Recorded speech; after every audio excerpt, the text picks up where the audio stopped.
লোটে মাছের তো অনেক রকম রেসিপি খেয়েছেন, তবে এইভাবে লোটে মাছের এই রেসিপিটা একবার খেলে কিন্তু বারবার খেতে মন চাইবে। আর সন্ধ্যের চা কফির সাথে কিন্তু এই রেসিপিটা একেবারে জমে যাবে, এতটাই টেস্টি হয়। নমস্কার বন্ধুরা, মায়ের রান্না অ্যান্ড ব্লগ চ্যানেলে আপনাদের সকলকে জানাই অনেক স্বাগত। আজ আমি হাজির হয়ে গেছি লোটে মাছের চপের রেসিপি নিয়ে। এইভাবে লোটে মাছের চপটা তৈরি করলে কিন্তু দুর্দান্ত লাগবে, সন্ধ্যে স্ন্যাক্স হিসেবে দুর্দান্ত একটি রেসিপি। তো চলুন বন্ধুরা, কিভাবে এই লোটে মাছের চপ তৈরি করলাম ঝটপট করে দেখে নেওয়া যাক।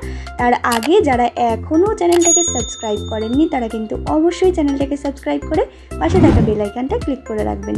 তো প্রথমেই আমি এখানে একটা কড়াই বসিয়ে দিয়েছি, তার মধ্যে কিছুটা পরিমাণ জল দিয়ে দিলাম হলুদ এবং লবণ। তারপরে মাছগুলো আমি গোটা গোটাই রেখেছি, মাছগুলো কিন্তু এরপরে আমি দিয়ে দিচ্ছি সেদ্ধ করার জন্য। আর এইভাবে সেদ্ধ করে নিলে কিন্তু খুব সহজেই কাঁটাটা ছাড়ানো যায়। তো দেখুন মাছগুলো কিন্তু সেদ্ধ হয়ে গেছে। আর লোটে মাছ কিন্তু খুবই নরম একটা মাছ, খুব বেশিক্ষণ কিন্তু একেবারেই লাগে না সেদ্ধ করার জন্য। এরপর আমি জলটা ছেঁকে আমি একটা খুন্তির সাহায্যে কিন্তু একটা প্লেটের মধ্যে তুলে একটু ঠান্ডা করে নিচ্ছি। ঠান্ডা অবস্থাতেই কিন্তু এটা কাঁটাটা ছাড়াতে হবে, গরম অবস্থায় কিন্তু একদমই ছাড়ানো যায় না, সেটা আপনারা সকলেই জানেন। তো দেখুন বন্ধুরা, আমি কিন্তু কাঁটাগুলো কিন্তু ছাড়িয়ে নিচ্ছি, খুব ভালো মতোই কিন্তু কাঁটাগুলো উঠে যাচ্ছে, আপনারা দেখে বুঝতেই পাচ্ছেন। এইভাবে কিন্তু খুব সহজেই কাঁটাগুলো আমি বেছে নিচ্ছি। আর এইভাবে এই লোটে মাছের চপটা তৈরি করলে কিন্তু বারবার খেতে মন চাইবে। আর বাজারে কিন্তু এখন প্রচুর পরিমাণে লোটে মাছ পাওয়া যাচ্ছে, যেহেতু বর্ষাকাল পড়ে গেছে তার জন্য।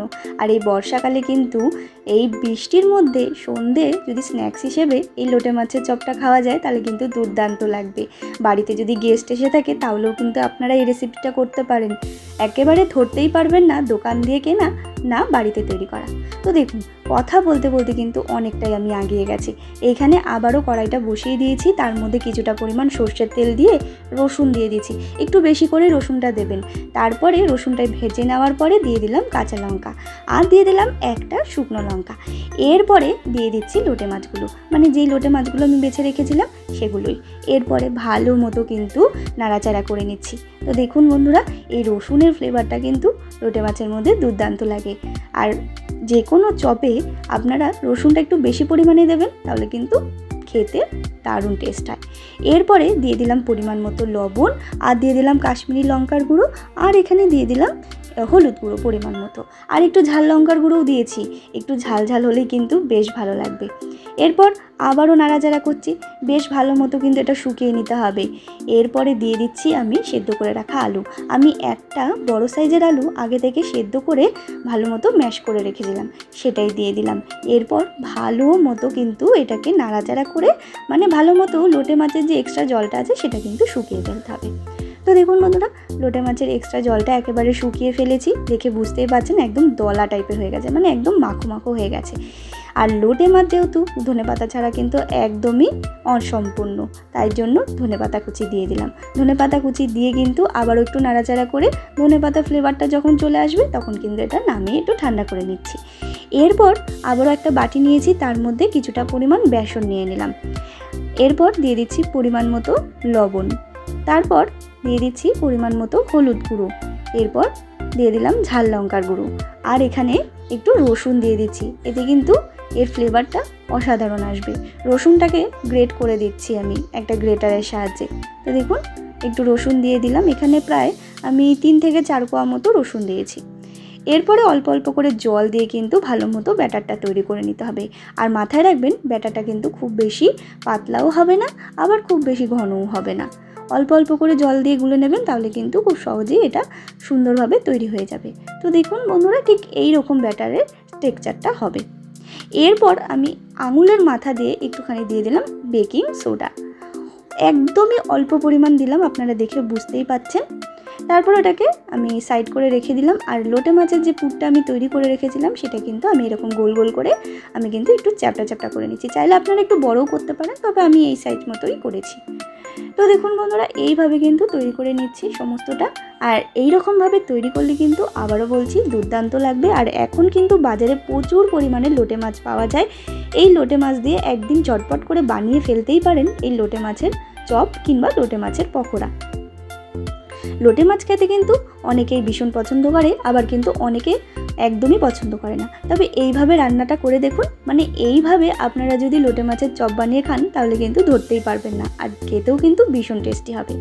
এরপর গ্যাসে আবারও একটা কড়াই বসিয়ে তার মধ্যে কিছুটা পরিমাণ আমি এখানে রিফাইন্ড অয়েল গরম করে নিয়েছি। তেলটা গরম হয়ে গেছে, আর অবশ্যই কিন্তু রিফাইন্ড অয়েলে ভাজার চেষ্টা করবেন।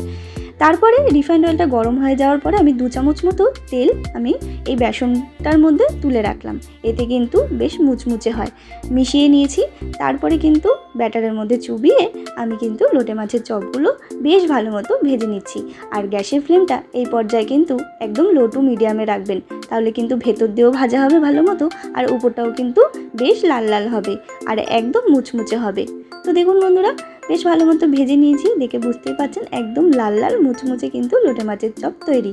এইভাবে কিন্তু আমি সমস্তটা ভেজে নেব। আপনাদের আবারও দেখিয়ে দিচ্ছি আমি কীভাবে তৈরি করছি। এরমভাবে কোট করে বেসনের মধ্যে তারপরে কিন্তু ছেড়ে দিচ্ছি। আর গ্যাসের ফ্লেমটা কিন্তু বারবার বলছি এই পর্যায়ে কিন্তু লো টু মিডিয়ামে রাখবেন, তাহলে কিন্তু খুব ভালো মতো এটা ভাজা হবে। তো দেখুন এইভাবে কিন্তু সমস্তটা তৈরি করে নেব। বাড়িতে একবার হলো এইটা তৈরি করে দেখবেন, দুর্দান্ত লাগবে। লোটে মাছের তো অনেক রকম রেসিপি হয়, আমার চ্যানেলেও কিন্তু লোটে মাছের রেসিপি অনেক রকম ছাড়া আছে, আপনারা চাইলে দেখে আসতে পারেন। তো দেখুন বন্ধুরা, আবারও আমি দিয়ে দিয়েছি, আর গ্যাসের ফ্লেমটা লো টু মিডিয়ামে রেখে বেশ লাল লাল করে কিন্তু ভেজে নিচ্ছি। আর বেশ মুচমুচে হয়েছিল বন্ধুরা। এটা কিন্তু চা কফির সাথে আপনারা সহজেই খেতে পারেন, আর মুড়ির সাথেও খেতে পারেন, কিংবা আপনারা ডাল ভাতের সাথেও কিন্তু খেতে পারেন, সেটাও কিন্তু মন্দ লাগে না, খুবই ভালো লাগবে। বাচ্চা থেকে বড় সকলেই কিন্তু ভীষণ পছন্দ করবে। তো দেখুন এইভাবে কিন্তু সমস্ত চপগুলো আমি ভেজে নিয়েছি। তো বন্ধুরা, দেখে বুঝতেই পারছেন কতটা লোভনীয় হয়েছে। বাড়িতে একবার হলেও তৈরি করে দেখুন, দুর্দান্ত লাগবে। তো বন্ধুরা, আমার এই রেসিপিটা আপনাদের কেমন লাগলো অবশ্যই কমেন্টে জানাতে কিন্তু ভুলবেন না। ভালো লাগলে অবশ্যই একটা লাইক করবেন, শেয়ার করবেন, আর যারা চ্যানেলটাকে সাবস্ক্রাইব করেনি সাবস্ক্রাইব করে পাশে থাকবেন নিত্য নতুন ভিডিও দেখার জন্য। আবারও হাজির হয়ে যাব নতুন কোনো রেসিপির সাথে। ততক্ষণের জন্য ভালো থাকবেন, সুস্থ থাকবেন। ধন্যবাদ।